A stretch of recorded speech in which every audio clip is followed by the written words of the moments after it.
Teresa school द्वारा चालू किए गए ऑनलाइन क्लास में सभी विद्यार्थियों का स्वागत है। कक्षा 9th में मैं कारक करा रहा हूँ, आप लोगों को कारक समझा रहा हूँ।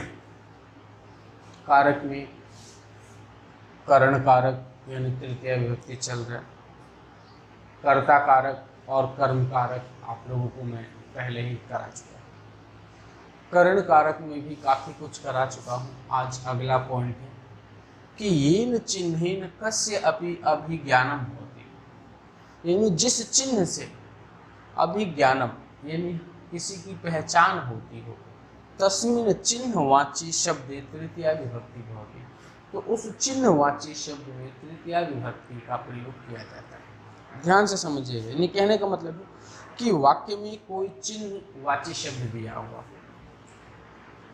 कोई चिन्हवाची शब्द दिया हो, जिस चिन्ह से हमें उस व्यक्ति की पहचान होती है या किसी वस्तु की पहचान होती है या किसी भी सामग्री की हमें पहचान होती है,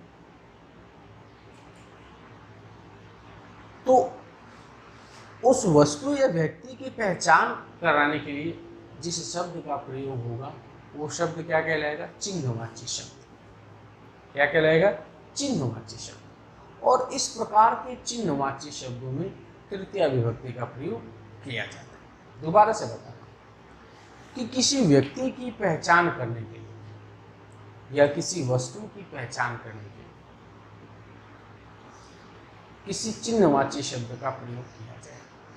चिन्हवाची यानी ऐसे शब्द जिससे उस व्यक्ति या उस वस्तु की पहचान होती है, तो वो शब्द क्या कहलाएंगे? चिन्हवाची शब्द कहलाएंगे। और हमेशा चिन्हवाची शब्दों में तृतीया विभक्ति का प्रयोग किया जाता है। और तृतीया विभक्ति किस में आता है? करण कारक में आता है। यहाँ उदाहरण लिखे हुए, तो हमें उदाहरण जब लिखा हुआ हो तो क्या करना होता है? उसमें बताना होता है विभक्ति, पहला काम होता है बताना, और दूसरा काम होता है बताना उसमें कारण। दूसरा काम क्या होता है बताना? हमारा कारण। दूसरा काम क्या होता है? कारण। अब ध्यान से सुनिए, दिया सह जटा भी तापस प्रतीयते। सह यानी वह, जटा भी यानी जटाओं से, तापस प्रतीयते यानी तपस्वी प्रतीत होता है। यानी यहाँ पे ध्यान से देखिए, जटा भी शब्द यानी किसी व्यक्ति के बारे में बताया जा रहा है, उसके जटाओं का जिक्र करके कि कोई जटाओं से क्या प्रतीत होता है? तपस्वी प्रतीत होता है। क्या प्रतीत होता है? तपस्वी प्रतीत होता है। किससे? जटाओं से। किससे? जटाओं से। कोई तपस्वी प्रतीत होता है। किससे प्रतीत होता है? जटाओं से प्रतीत होता है। तपस्वी यानी जटाओं से तपस्वी प्रतीत होता है।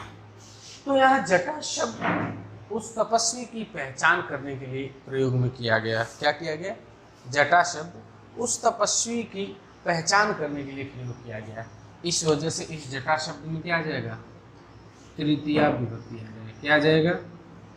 तृतीया विभक्ति। क्यों आएगा तृतीया विभक्ति?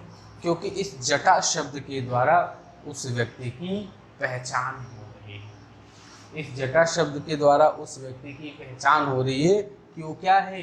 तपस्वी है या तपस्या करने वाला है। अब हमें कारण देना होगा, तो लिखेंगे अत्र यानी यहाँ, अत्र यानी यहाँ।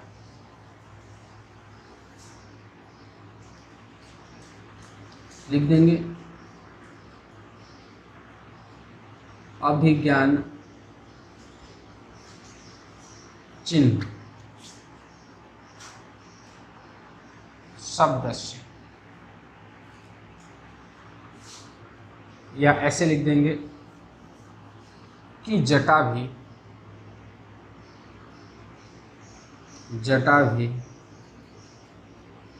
शब्द या शब्दस्य माध्यमे, यानी जटा भी शब्द के माध्यम से अत्र यानी यहाँ, कस्य अपि, कस्य अपि यानी किसी की,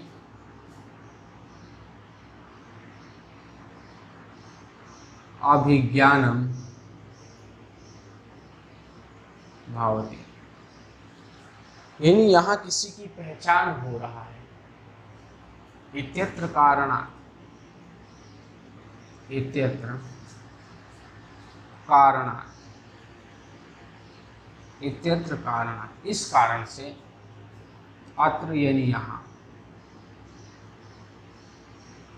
तृतीया विभक्ति प्रयोग वर्तते। इस कारण से यहाँ पे तृतीया विभक्ति का प्रयोग हुआ है। क्यों हुआ है कि जटा भी शब्द से माध्यम, जटा भी शब्द के माध्यम से अत्र कस्य अपि अभिज्ञानम होते, यहाँ पे किसी की पहचान हो रही है, और जिस शब्द के द्वारा किसी की पहचान होती है उस शब्द में क्या होता है, तृतीय विभक्ति का प्रयोग होता है। तो जटा भी शब्द के माध्यम से यहाँ पे प्रतीत हो रहा है कि व्यक्ति कैसा है, क्या है, तपस्वी है। इस कारण से यहाँ पे तृतीय विभक्ति हुआ है। और दूसरा में भी वही है, हमें क्या बताना है, विभक्ति, क्या बताना है, विभक्ति, और क्या बताना है,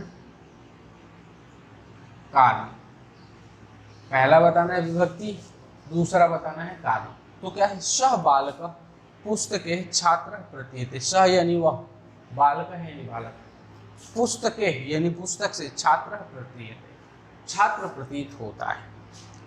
यानी एक बालक है, उसकी पहचान हो रही है कि वो छात्र है, किससे, पुस्तक से उसकी पहचान हो रही है। किससे पहचान हो रही है, पुस्तक शब्द से पहचान हो रही है कि वो बालक क्या है, एक छात्र है।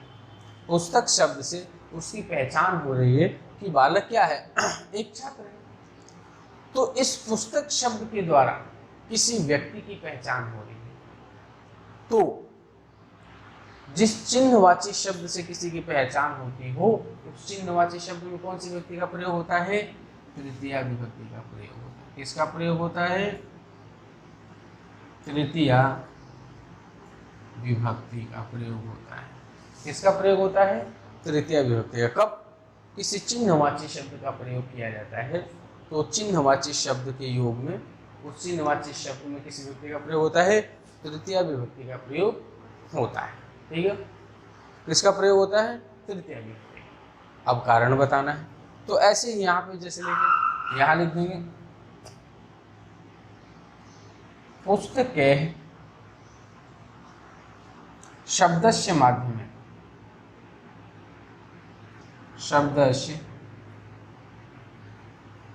माध्यमे यानी पुस्तक शब्द के माध्यम से, अत्र कस्य अपि, अत्र कस्यपि अभिज्ञानम भवति, अभिज्ञानम भवति यानी यहाँ पुस्तक शब्द के माध्यम से किसी की पहचान हो रही। अत्र कस्य अपि अभिज्ञानम भवति, किसी की पहचान हो रही। इत्यत्र कारणात्, इत्यत्र कारणात् इस कारण से, इत्यत्र कारणात् इस कारण से, अत्र तृतीया विभक्ति, अत्र तृतीया विभक्ति